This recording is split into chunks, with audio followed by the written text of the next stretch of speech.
Okay, well, we are here today with Beverly Hart. She has worked across government in many different aspects. She is a former Hill staffer. She's worked in lobbying. She does some political influencing. So, welcome on today, and we're happy to have you. Thanks, gals. Happy to be here. Yeah, so just to start off, let's start off with your first experience on the Hill. Tell us a little bit about what it's like being a staffer, and then how a lot of staffers do move on to lobbying kind of later down the road. Yeah, so I started as an unpaid intern in 2017 and then worked my way up through like six promotions to a legislative director, and I worked in two different offices.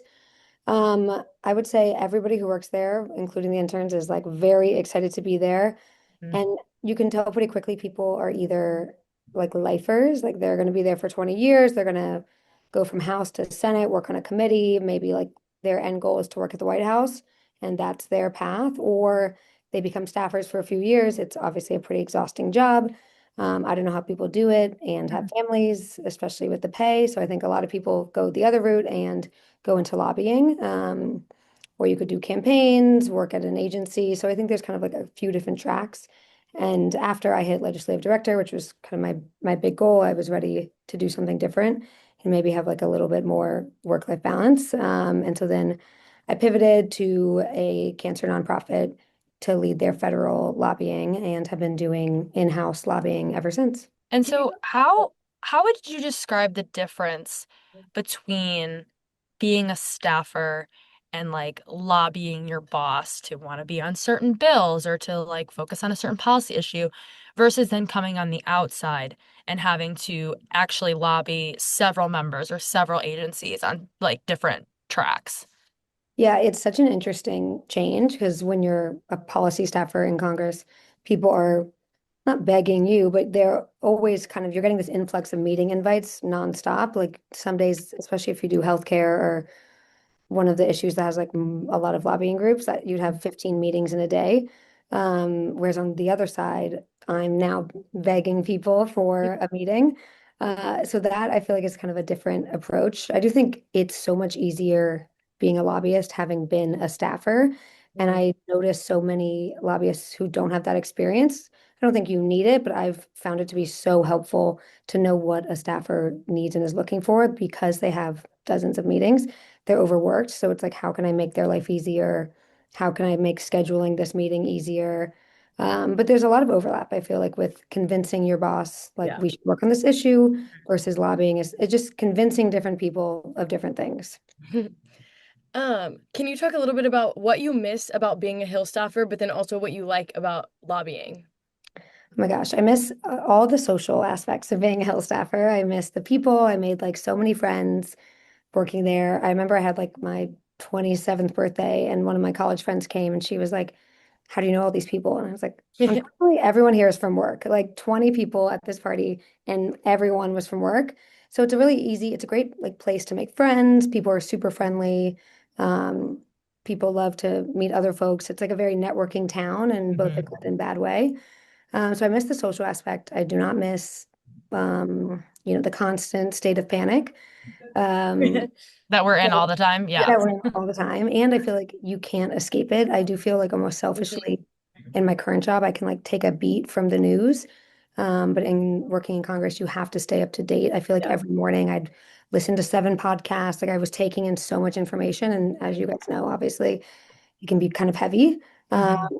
so I do not miss that part. And I definitely enjoy the lobbying aspect of being a lot less personality driven by the member. So, if your member's in a bad mood, that could really impact your day. Working at a Mhm. company, that doesn't really happen. Doesn't really matter if my CEO is in a bad mood, has no impact on my day, which is lovely. And I just have like a much better work-life balance. Like, I'm Mhm. off at 5:30. There's no 4 a.m. votes. There's Right. no like late events that I have to attend every night. So Yeah. the balance is a lot better. Mhm. Yeah, and I feel like it's so interesting that you come from a perspective of having been in Congress as an intern in 2017 and then working your way up. And I think a lot of people it's very rare to meet somebody who like was part of the a Congress a long time ago, whereas right now everybody's like in the thick of it and you're meeting people who have either like you've met someone who did it 30 years ago or it's someone who's doing it right now. How would you describe looking from the outside now how Congress has changed since you were working here? Has it gotten worse? I would say probably it's gotten worse, but I'm curious your perspective. Yeah, I think like in some ways, I hope it's better from the outside. I know they've created some like floors for pay, and there seems to Hmm. be some kind of more. I think the like the rhetoric when I started was like you can leave because there's 20 people that want your job and would take it in a second.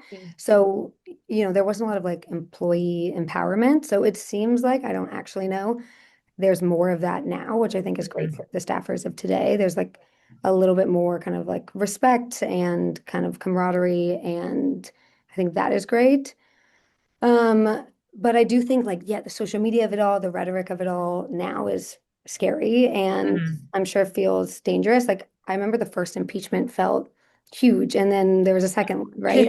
Now we're all so numb to all of these things. Like nothing feels like big news anymore because every day is chaos. So I can't imagine that aspect of what it's like now. I feel like every year it gets crazier and crazier. My like mom, my parents, I grew up in the DC area. They used to work in politics many millions and moons ago. And I remember my mom was talking about how like Nixon's impeachment and Clinton and how that was like the biggest thing that had ever happened, Yeah. literally ever. She's like, I can vividly remember that day.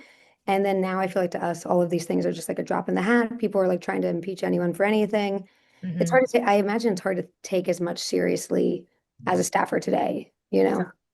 Yeah. No, I love that you bring that up. I always tell people, I'm like, I don't care what scandal comes out. It could be the worst scandal in the world. Nothing will ever be like Watergate again. Like we'll never have another Watergate because we have one every single day. Yeah. It is so crazy that we have stuff that moves so quickly like that.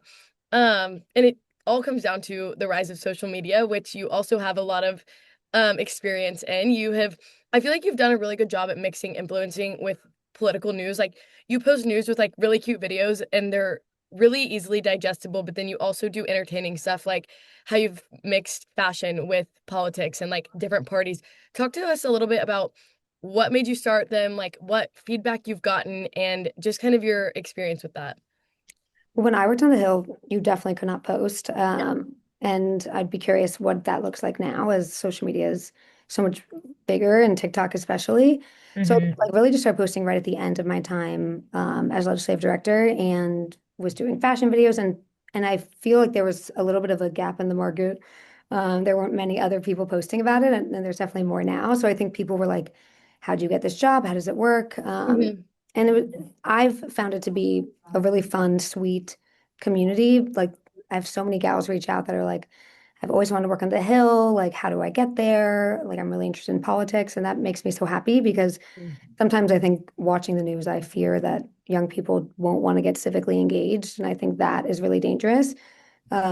So hopefully, making more lighthearted political content will make people interested or start getting more of that content. I think a happy thing that maybe came out of it.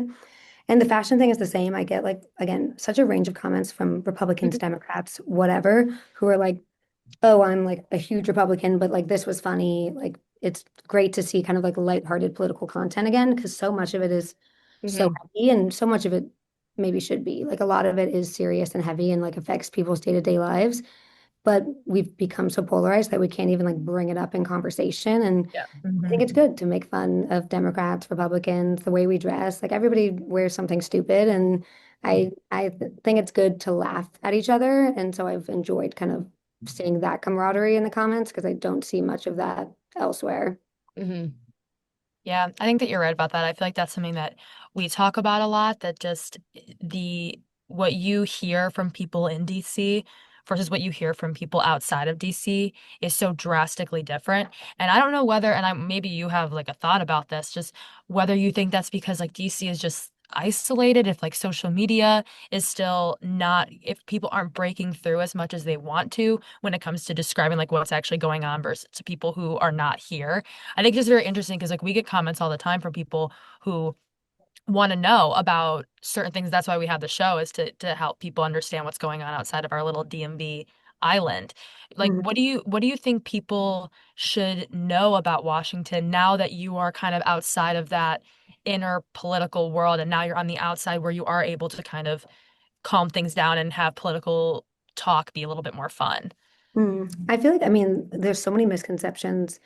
One, I think there's some groups of people that think it's like this really glamorous job. It's like, smoke-filled back rooms and Mm-hmm. there's all this money. And there is a lot of money in politics, but at the staffer level, that's not what's happening at all. think Yeah. I think some people, not most, think we're like partying in the offices and like smoking cigars or something and getting paid like 300K. So I Ooh. think it's that misconception. And then I Yeah. think also people think that it's like so contentious in the hallways. I would say from when I was there, most people are like most of the Republicans inwardly or like in social conversations are pretty moderate. I would say Mhm. even some of those, everyone's kind of in the middle because when you work in politics, you know that like to actually get something done, like you kind of have to meet in the middle on some things and like that's just the way the system works. And there's room and place for like a person like Bernie Sanders who is pushing the envelope in one direction or somebody else pushing the envelope in another, but they know that that is their role. But I think in conversation, most staffers, most members, most people on the Hill and people in DC like understand nuance and are pretty moderate, but then that doesn't really sell. You're not going to get on TV being like really even-tempered and, thoughtful and like deep in the weeds of policy. So outwardly and in the press, they're much more newsy and loud and kind of aggressive, which I think is an interesting approach, but it's very different, I think, day to day in DC. Yeah. Well, we don't want to keep you too long, but thank you so much for joining us today on Capital Conversation. Yes, thank you. Of course, I love that you guys do this. I think it's so important. So happy to chat. Thanks.